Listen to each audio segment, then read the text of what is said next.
Good morning students. Business studies में हम लोगों ने लास्ट पार्ट में पार्ट 2 के अंदर ऑब्जेक्टिव्स ऑफ बिजनेस पढ़ा था। ऑब्जेक्टिव्स ऑफ बिजनेस पढ़ने के बाद मैंने आपको बोला था कि अब हम लोग पार्ट 3 में पढ़ेंगे business activities and branches of commerce. ठीक है, तो अभी हम इसको डिटेल में पढ़ेंगे इस पार्ट के अंदर। Classification of business activities. Business activities are broadly classified into two categories, that is industry and commerce. हम लोगों ने बिजनेस एक्टिविटीज को दो तरीके से क्लासिफाई किया है। एक तो है business industry, it is concern with the production of और processing of goods and material. Industry जो है वो processing of goods and material, पूरा का पूरा इंडस्ट्री जो होता है उसको हम बोलेंगे। ठीक है, जिसके अंदर पर्टिकुलर बहुत सारे प्रोडक्ट बनाने वाली जो कंपनी होती है उसको हम लोग इंडस्ट्री बोल देते हैं। फॉर एग्जांपल, जितने भी कपड़े बनाने वाली कंपनीज हैं उनको हम टेक्सटाइल इंडस्ट्री कहते हैं। गोल्ड बनाने वाले जितने भी हैं उनको गोल्ड इंडस्ट्री या फिर डायमंड इंडस्ट्री कहते हैं। ठीक है, इस तरीके से हम लोग इंडस्ट्री बनाते हैं। कॉमर्स क्या है? It includes all those activities which are necessary for facilitating the exchange of goods and services. Commerce मतलब होता है हम लोगों ने एक्सचेंज करना है गुड्स एंड सर्विसेज को। ठीक है, कहाँ पर एक्सचेंज करना है भाई? तो हम लोग बिजनेस इंडस्ट्री के अंदर एक्सचेंज करते हैं। और किस तरह एक्सचेंज को बढ़ाना है हम लोगों को? जितना ज्यादा एक्सचेंज होगा उतना ज्यादा कॉमर्स बढ़ेगा और बिजनेस बढ़ेगा। In other words, business is equal to industry plus commerce. Business मतलब होता है इंडस्ट्री और कॉमर्स। कॉमर्स मतलब हुआ एक्सचेंज, इंडस्ट्री मतलब हुआ बिजनेस। जहां पर आप बिजनेस कर रहे हो वो इंडस्ट्री, और वहां पर क्या कर रहे हो? आप एक्सचेंज कर रहे हो, सो दैट आप प्रॉफिट अर्न कर सको। तो क्लासिफिकेशन दिया हुआ है आप लोगों को, देख बहुत अच्छे तरीके से क्लियरली दिखाई दे रहा होगा, इंडस्ट्री एंड कॉमर्स। ठीक है, तो चलिए इंडस्ट्री को डिटेल में पढ़ते हैं। Industry refers to the economic activity which are connected with the conversion of resources into useful goods. It includes all those processes by which goods are produced by the application of human mechanical power. Industry मतलब क्या हो गया? जितने भी resource हमारे पास हैं, ठीक है, उसको हम लोग कहीं ना कहीं इकोनॉमिक एक्टिविटीज के थ्रू कन्वर्ट करते हैं। ठीक है, यूजफुल गुड्स में बहुत सारे रिसोर्स होते हैं, उन सभी लोगों को यूजफुल गुड्स में हम लोग कन्वर्ट करते हैं। The term industry is also used to mean group of firm producing similar or related group. मैंने आपको स्टार्टिंग में बताया था कि कॉटन टेक्सटाइल इंडस्ट्री है। ठीक है,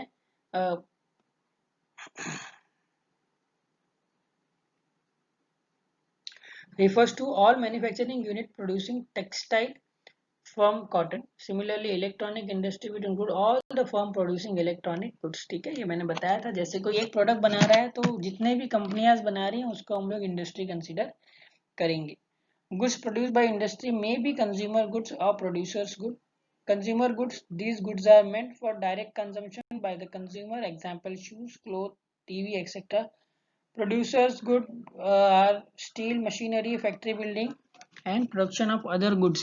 हम लोग जो प्रोड्यूसर्स गुड्स की जो बात करते हैं, इसका मतलब होता है हम लोग उस गुड्स को यूज करके कोई दूसरा गुड्स भी बनाने वाले हैं, उसको हम लोग बोलते हैं प्रोड्यूसर्स गुड्स। तो इस तरीके के हमारे पास दो तरीके के गुड्स हो। Industrial activity leads to production of variety of goods for various purpose. These are divided into three broad category, that is primary sector industry, secondary industry and tertiary industry. ये सारी चीजें हम लोगों ने 10th में पढ़ी हुई है, फिर भी मैं आप लोगों को एक्सप्लेन करूंगा। यहाँ पर हम लोगों ने जितनी भी इंडस्ट्रियल एक्टिविटीज होती है जहाँ पर हम लोग गुड्स का यूज करके एक और दूसरा गुड्स बनाते हैं, फाइनल गुड्स बनाते हैं या कंज्यूमर गुड्स बनाते हैं। ठीक है, तो वो तीन तरीके की इंडस्ट्री होती है। Primary industry includes all those activities which are connected with extraction and production of natural resources and reproduction and development of living organism, plants, etc. This industry can be further classified into two categories, extractive industry and genetic industry. Extractive industry means it includes all those industries which are engaged in raising product from natural source like soil, air, water, or from beneath the surface of earth. For example, extracting minerals from earth, fish from river, etc. Extracting industry, natural. Primary industry मतलब आपको पता ही है, primary sector, naturally जो चीजें available हैं उसको हम लोगों को एक्सट्रैक्ट करना है। ठीक है, और दूसरा Genetic industries include all those industries which are engaged in breeding plant and animal for their use in further reproduction. ठीक है, हम लोग यहाँ पर वापस से जो ब्रीडिंग का काम करते हैं, for example cattle for milk है और cattle breeding, fish hatchery etcetera, ये सारी चीज़ें हम करते हैं सो दैट हम लोग इसका बिजनेस अच्छे से कर सकें. Secondary industry. Secondary industry include all those activities which are connected with using the material which have already been extracted at primary stage. This industry process such material to produce goods for final consumption or for further processing by other industry unit. For example, sugarcane is produced in primary industry, but sugar is produced by using sugarcane as raw material in secondary industry. Secondary industry में manufacturing का काम करते हैं. जो भी primary sector से हम लोगों को रॉ मटेरियल मिलता है उसके ऊपर हम प्रोसेस करते हैं फाइनल गुड्स बनाने के लिए, या फिर हम लोग और किसी इंडस्ट्री के लिए गुड्स बनाने के लिए भी सेकेंडरी इंडस्ट्री के अंदर काम करते हैं. किसके ऊपर हम लोग काम करेंगे भाई? तो प्राइमरी इंडस्ट्री से जो भी गुड्स मिला है उसके ऊपर वर्क करके हम लोग सेकेंडरी इंडस्ट्री में चीज़ें प्रोसेस करेंगे. Secondary industry can be further classified into two category. Manufacturing industry, सबसे पहले हम लोग पहली कैटेगरी पढ़ते हैं manufacturing industry. It includes all those industries which are engaged in processing raw material to produce finished goods. Manufacturing मतलब कहीं ना कहीं सभी लोग रॉ मटेरियल के ऊपर प्रोसेस कर रहे हैं उसको फाइनल गुड्स बनाने के लिए. ठीक है. They create form utility by changing the form of raw material into finished product.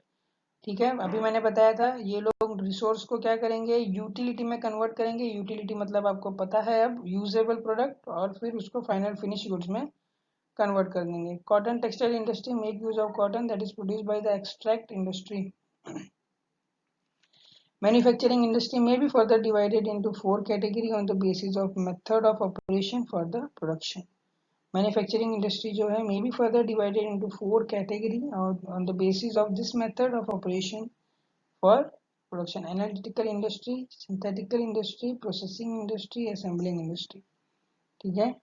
Analytical industry मतलब क्या हो गया भाई? In this industry the basic raw material are analyzed and separated into different finished product. Crude oil is processed into many finished product such as kerosene, petrol, diesel.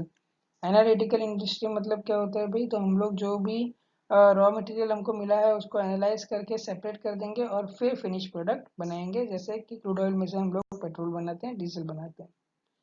Synthetical industry. In this industry, two or more raw material are combined together in manufacturing process to make the final product. For example, various chemicals are mixed together to manufacture cement. Synthetical industry, यहाँ पर क्या करेंगे? बहुत सारे raw material का use करके हम लोग एक प्रोडक्ट बनाएंगे जैसे कि सीमेंट.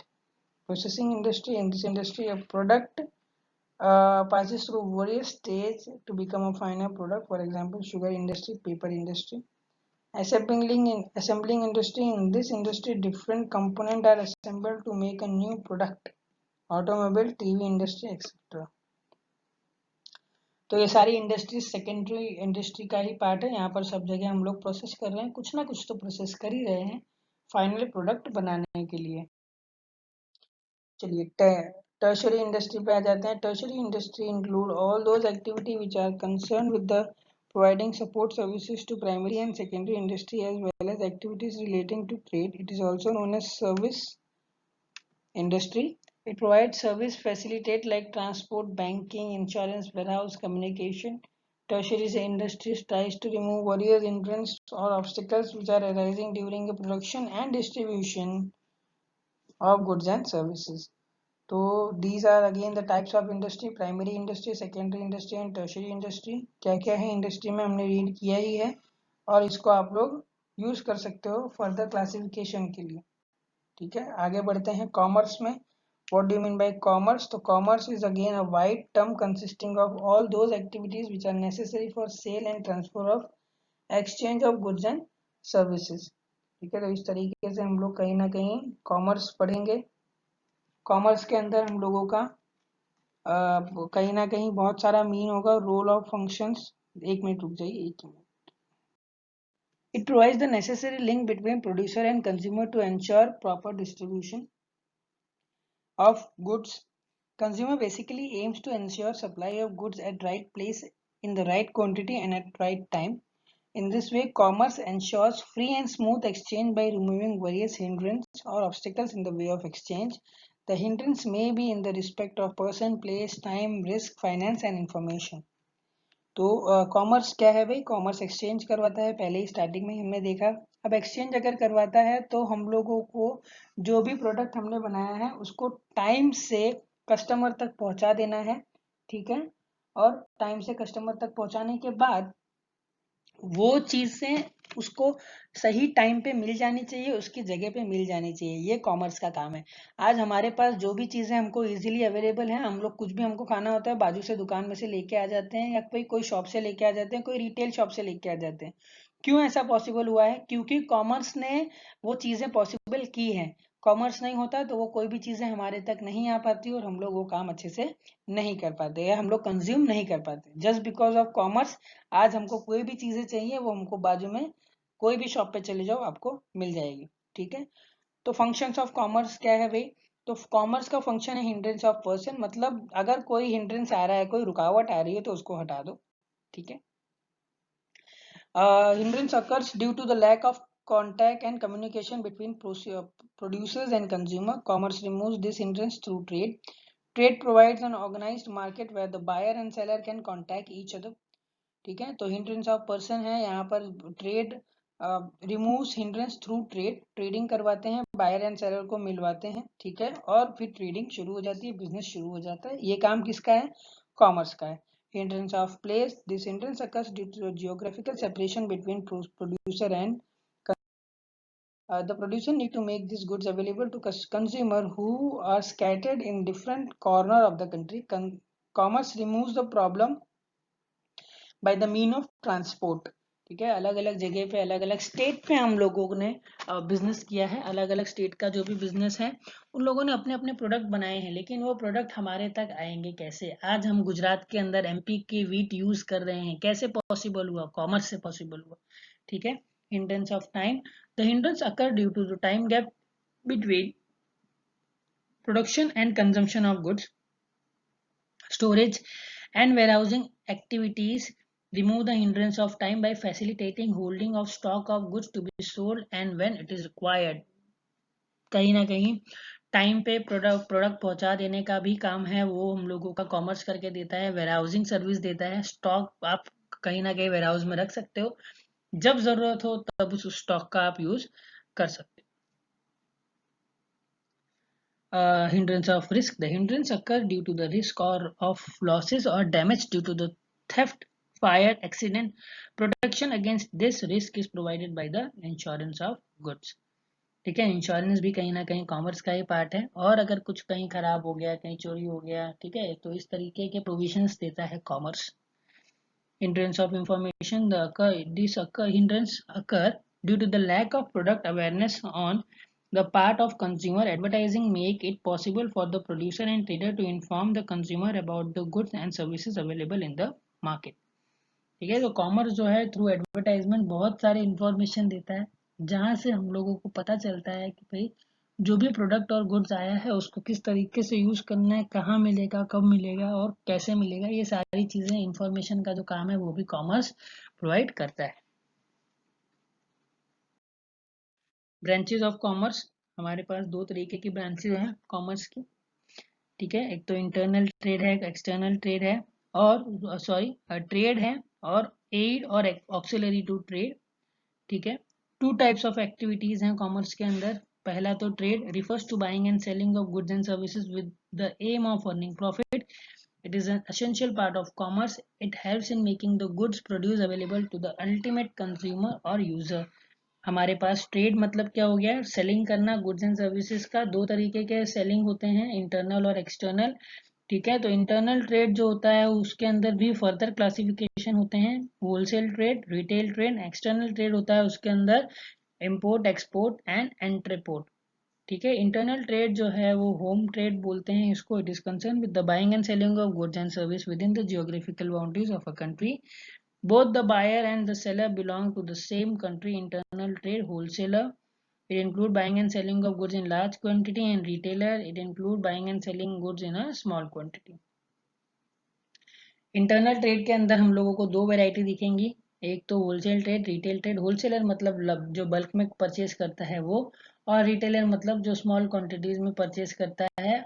यहाँ पर आप कस्टमर को जो सेल करने वाले हो वहां पर आप स्मॉल क्वांटिटी बेचोगे, इसीलिए आपका रिटेल ट्रेड आएगा। ठीक है। External trade it is concern with the buying and selling of goods and services between person or organization operating in two or more countries. Such trade is known as foreign trade. ठीक है। External trade को हम लोग foreign trade के नाम से भी। External trade is of three type: import trade, export trade and entrepot trade. It refers to the purchase of goods from the foreign country. For example, purchase of toys from China into India in the case of import trade. Export means we are exporting our goods in foreign countries. And interport means it refers to the import of goods for the purpose of export to other country. For example, हमारे यहाँ पर diamond आते हैं, diamond को यहाँ पर हम लोग इंपोर्ट करवाते हैं, उसके ऊपर काम करते हैं और फिर से उसको एक्सपोर्ट कर देते हैं। Aid to auxiliary trade, aid और एक्सिलरी टू ट्रेड, यहाँ पर हम लोग कहीं ना कहीं it refers to those activity which facilitate the purchase and sales of goods, that is which are meant for assisting trade. ठीक है। ट्रेड को हेल्प करेंगे, बहुत सारे अदर इंडस्ट्रीज हैं जो ट्रेड को हेल्प करेंगे सो दैट कॉमर्स अच्छे से चले, बिजनेस अच्छे से चले। तो इसको मैं आपको समझा देता हूँ। ट्रांसपोर्ट एंड कम्युनिकेशन, ट्रेड कैसे बढ़ा? ट्रांसपोर्ट अच्छे से हुआ है, कम्युनिकेशन अच्छा हुआ है, इसीलिए तो ट्रेड बढ़ा है। बैंकिंग एंड फाइनेंस, पेमेंट हम इजीली कर सकते हैं, इसीलिए तो आज। ठीक है। इंश्योरेंस अच्छे तरीके से दे रहे हैं। वेयर हाउसिंग, एडवर्टाइजिंग, ये सारी चीजें हम लोगों ने जो हिंड्रेंस ऑफ देखा था, हिंड्रेंस में वही है। ठीक है। आप लोगों को सिर्फ रिकॉल करना है एक बार। Thank you for watching.